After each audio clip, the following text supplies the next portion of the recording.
Then he brings in another form. Next year, everything is given up by the another.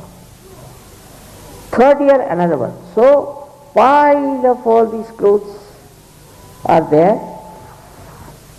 And nicely the manufacturer has become a great man of designs. He's very good designs, how to befool human beings.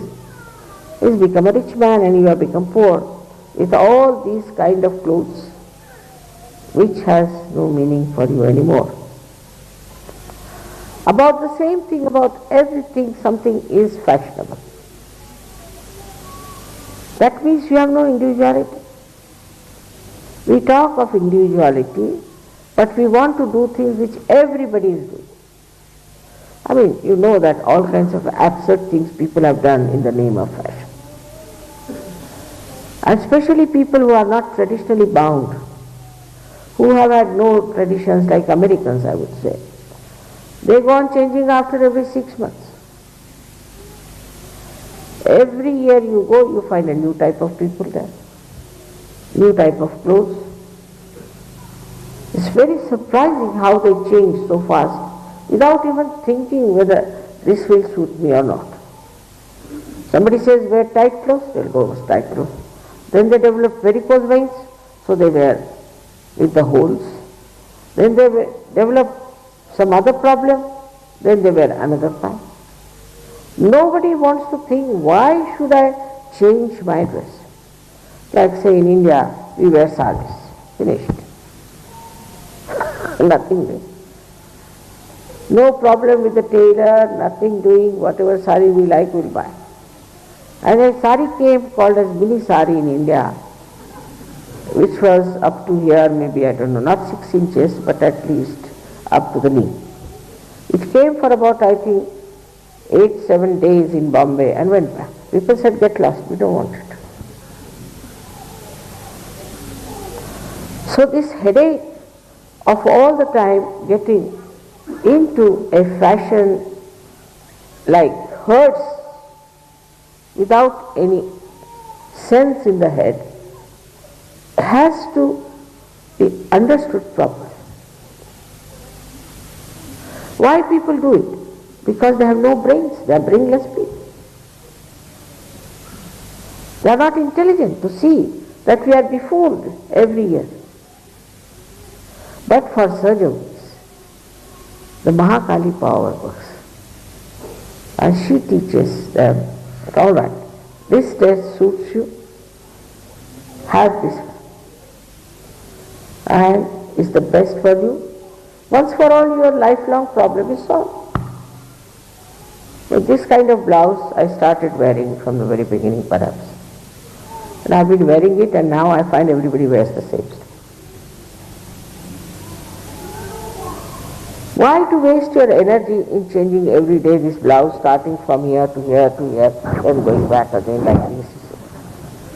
It's such a waste of energy, such a waste of cloth. And we make ourselves so cheap running with this race of reducing the sleeves, reducing this, reducing that, or increasing.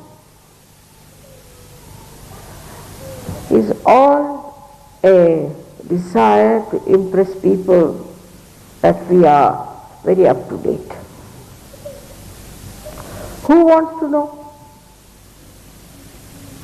Who wants to find out that you are up to date or not?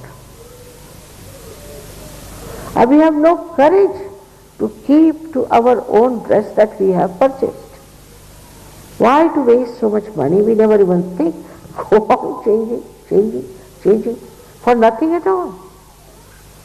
So this desire is there to impress others with our outside things. So many things like dress there are that we try to impress. Now, hairstyle.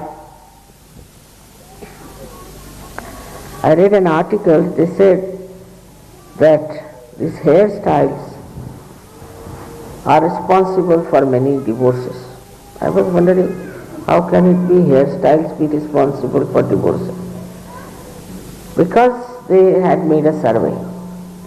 A man had liked a hairstyle of his fiancée, and then she changed her hairstyle, he divorced her. And the other way now. And it is so cheap way of disposing of such a deep relationship of husband and wife.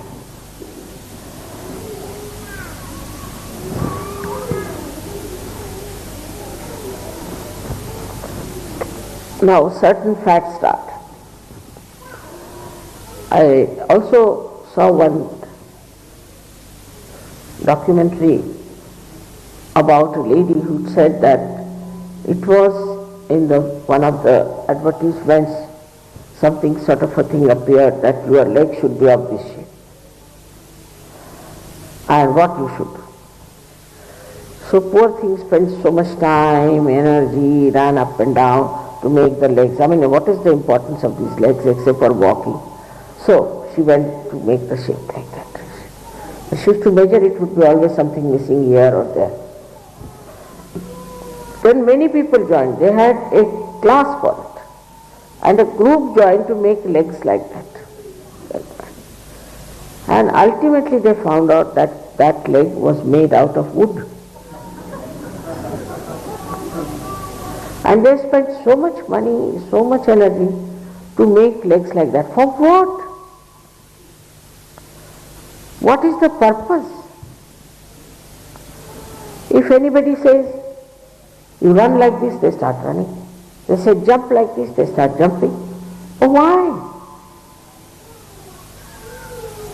Have we gone all nuts in our heads that we should accept whatever one says, we start doing that?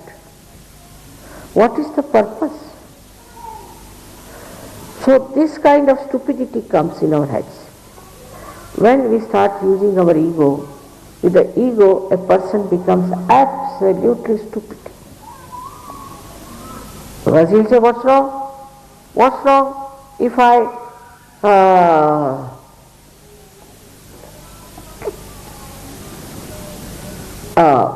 have just a little hair here? What's wrong if I just try to wear a very short dress here? What's wrong? The wrong is, why are you wearing? Why don't you ask a question? Why are you wearing? If you ask a question to yourself, why do I have this kind of hairstyle? Why do I do like this? It is really difficult to tell people to do right things, but wrong things people take to like that. For example, I told everyone that you put oil, if not every day, just before bath, lot of oil in your head and wash. Now I find many people getting bald. But they didn't put the oil, what can I do about it? But such a simple thing they won't have. Such a simple thing they would not do. That you need something for your nourishment. But they will do something which is absurd, nonsensical, without even thinking what is going to harm us. Here the Mahakali, what does she do? She punishes you. Your body is punished. If you wear very tight clothes, you develop problems of your legs. If you wear holey pants, then you get cramps. Anything you do abnormal, you have to pay for it. First you have to pay for doing it, and then you have to pay for it physically. So many things can be avoided if you just have a simple life. Decide once for all that I will have this kind of dress for this lifetime, finished. Every day to change itself is a headache. But that satisfies the ego, not yourself. So the Mahalakshmi principle in us raises higher and higher. Despite that, we are pulled down.